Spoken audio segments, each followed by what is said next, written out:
Gas oven ছাড়াই বানিয়ে ফেলুন স্বাস্থ্যকরী এই চকলেট বিস্কুট। আমি এখানে নিয়েছি মেরি বিস্কুট। এবার মেরি বিস্কুট গুলো মিক্সার গ্রাইন্ডার দিয়ে গুঁড়ো করে নেব।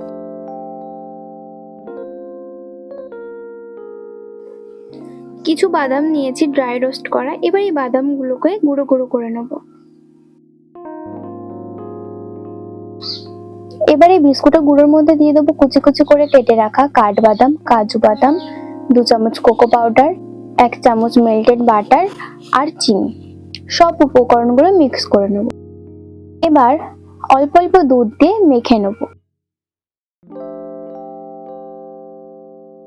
মিশ্রণটা ভালোভাবে মাখা হয়ে গেছে। এবার অল্প অল্প মিশ্রণের দলা নিয়ে হাতের সাহায্যে এরকম বল তৈরি করে নেব।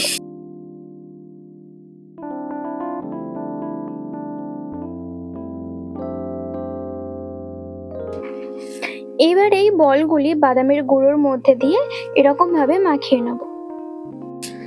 এবার এই বলগুলি এরকম শেপের মধ্যে দিয়ে দেবো। আমি এখানে এরকম শেপ ব্যবহার করছি, তোমরা চাইলে এখানে কোটোর ঢাকনা ব্যবহার করতে পারো। একটা ডান্ডার সাহায্যে এরকম ভাবে চেপে চেপে শেপের মধ্যে তৈরি করে নেব।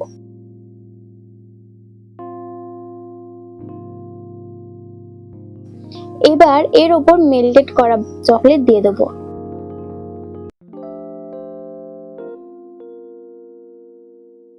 এবার এই চকলেট বিস্কুট ফ্রিজে রেখে দেবো 2 থেকে 3 ঘন্টা মতো। 2 থেকে 3 ঘন্টা পর এরকম ভাবে চকলেট বিস্কুট গুলো বের করে নেব। দেখো কত সুন্দর সেট হয়েছে।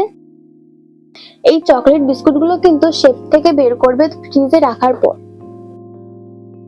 আমার প্রিয় বন্ধুরা, চকলেট ভিডিও রেসিপিটি কেমন লেগেছে সেটা অবশ্যই কমেন্ট করে জানাবেন। ভিডিওটি ভালো লেগে থাকলে আমার চ্যানেলটি সাবস্ক্রাইব করে ভিডিওটি লাইক করে দেবেন।